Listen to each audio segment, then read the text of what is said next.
y'all doing, folks? It's PawPaw again.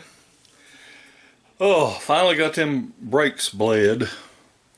And I'm going to tell you, or I'm going to show you here what I did. I'm going to start off with working in here in where I got some good lighting to show you in detail what needs to be done, so that when I'm out there on the car you can actually understand the process that's going on, because I didn't take my camera up underneath the car and try to film what's going on under there, because I can show you right here just as easy. Besides that, I didn't even want to jack my car up. I just laid my big old fat rear end down there on the gravel and I could reach up underneath the car and do it. Not these new cars, but them old ones you can get in there. Anyway, let's get over here and look at exactly what goes on out there when we talk about bleeding the brakes. Well, alright. So, this is the way it sits when it's in the car. The bleed screw is sitting above the brake line. And what you do then, well, what you'll see me do is take a long piece of rubber tubing. And what I'll be doing under the car is taking a wrench and loosening this to where I can actually turn it with my fingers. Because what I want to be able to do is when I get done, I want to be able to close it back off, pull the hose, and then put the wrench on it to tighten it back. Now, if you got a pair of hemostats, it sure makes this easy, because what you actually do is when you put that piece of tubing on that bleeder, you can be just like a doctor and say, hey, I need to clamp off that bleeder, and just put them on there and they'll lock into place, and there you go. You ain't got to worry about the tubing coming off. I had to dig this out because under that car, of course it's a 65 model, I had 3 different size wrenches that I needed to operate that bleed screw. One of them was a 5/16, a 1/4 inch, and a 7mm. But as you can see here, I can still turn that. But what I do is after I get the brakes bled, get all the air out, then I go into the car and I can twist it closed, remove the hose, and then put my wrench on here and tighten it up. So that's actually what's happening. Oh, when I do pull that line loose, I clamp it off. I clamp it because I don't want to siphon the brake fluid out of my container, and you'll understand this when you see it in a minute. So that's what we do. We make sure we can operate this by hand by breaking it free with the wrench and then doing our thing. I will tell you that I used my super duper penetrating oil on here. I went around all 4 wheels, because the one thing you don't want to do is round off the shoulders on these little bleed screws. So I went around a day or 2 before I was ever going to do this job to make sure that when I put a wrench to it, this would come loose real easy and not worry about rounding them off. Alright, well, let's go out to the car and let's pump some brakes. Well, we're out here, and you know, basically what I'm going to try to do, I'm going to try to put that tubing on each individual wheel and pump the air out of the line and all that. I want to show you what you're looking for. Again, this is for beginners that ain't got a clue what's going on. You people that know everything already know what a brake master cylinder is, but I got to show, you know, I want to show this to those that's just learning, like my grandkids might be someday. Anyway, you're looking for something that's down here in front of your brake pedal, and in this case, here we are right here. This is the brake master cylinder, and different ones open different ways. Some of them have a spring-loaded latch on them. And this thing happens, let's see, what does this thing say? Warning, clean filler cap before moving, use only .3 fluid. Okay, so it tells you that use .3 brake fluid. And without getting into a long drawn conversation about .3 and .4, I will tell you, if your vehicle calls for .4, I believe you are allowed to use .3. Anyway, that's the master cylinder, and that's what I got to keep filled up as I'm pumping the brakes. I got to make sure we don't run out of fluid, because it's going to drain out of that little bitty reservoir. So the next thing I got to do is start pumping the brakes, and you'll see what we're doing one little step at a time. Not a whole lot left to see. So basically what's going to happen now is I'll be leaving the cap off of the brake master cylinder, and as I'm hooking up my tube in and pumping on my brakes, brake fluid is going to drain out of that master cylinder down to the wheel cylinders, up through the hose into my little jar, you'll see, okay?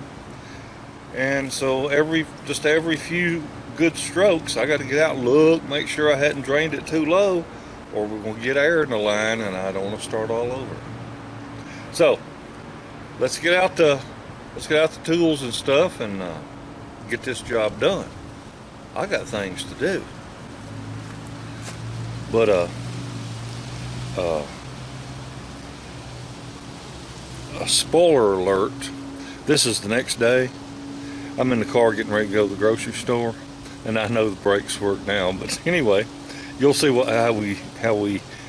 all we had to do to make it work.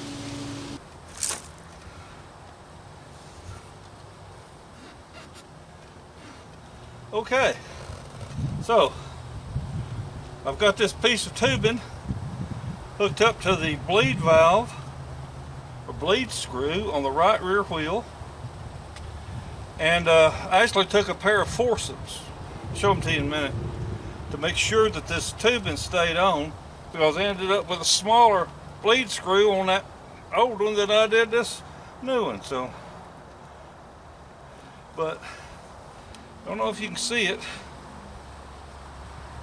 but every time I push on this pedal, I'm getting bubbles coming out.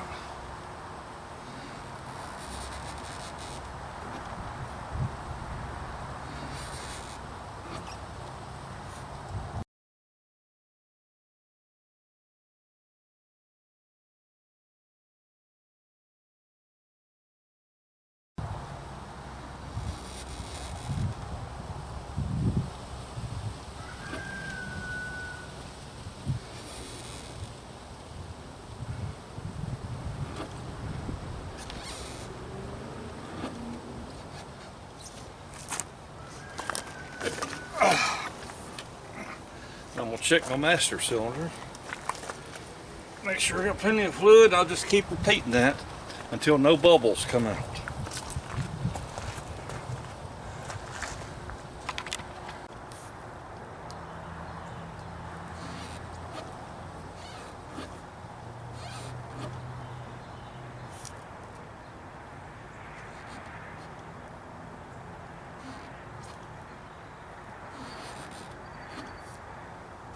Alright, that's got the right rear done for now. Now I'm going to go to the left rear, repeat the process. I will have to tell you, I'll show you here in just a second, these forceps that I had to use. I shouldn't have to use them on this side though. Be right back.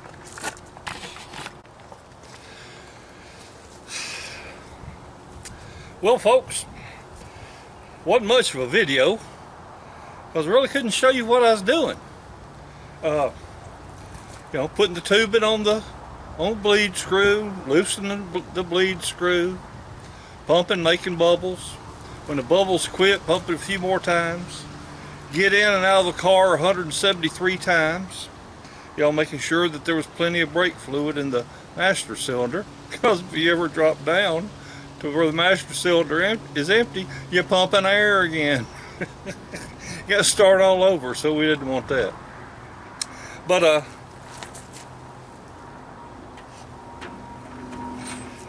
get you a pair of hemostats. Boy, you talk about making this job easy. I run into a typical problem many of us have when we're messing with a vehicle that's 54 years old. Or is it 55 now? I don't know, 55, 56 years old. It's a 1965 model, you figure it out. But anyway, you need a container to collect your brake fluid in. You need some rubber tubing to run from the wheel to the container. I like to have plenty of hose, and I have mine right in front of me so I can watch it. Maybe sit on in front of the windshield so I can watch it when I pump. The hemostats come in handy because this dead blame car, I love my car now, but over the years, bleed screws have been replaced. On my new wheel cylinder I put on the left rear, it requires a 5/16 wrench. The right rear requires a 1/4 inch wrench. And the two on the front require a 7mm wrench. And because the tubing needs to be good and tight, you know, on that good and tight on that bleed screw, that's where the hemostats come in handy. And you can clamp that tubing onto there and not worry about it blowing off. So if you get you a pair of hemostats, really comes in handy. Got them all bled. Got a good brake pedal, so we can color this project successful. And I used 1 quart of brake fluid. I bought 2, but I used 1, so I've got a spare. Might ought to put that in the trunk just in case, huh? Maybe I will. Anyway, I really do appreciate y'all watching my videos. Things aren't near as difficult as they seem if you break them down into little parts. Y'all have a wonderful day and a better tomorrow. Bye, everybody.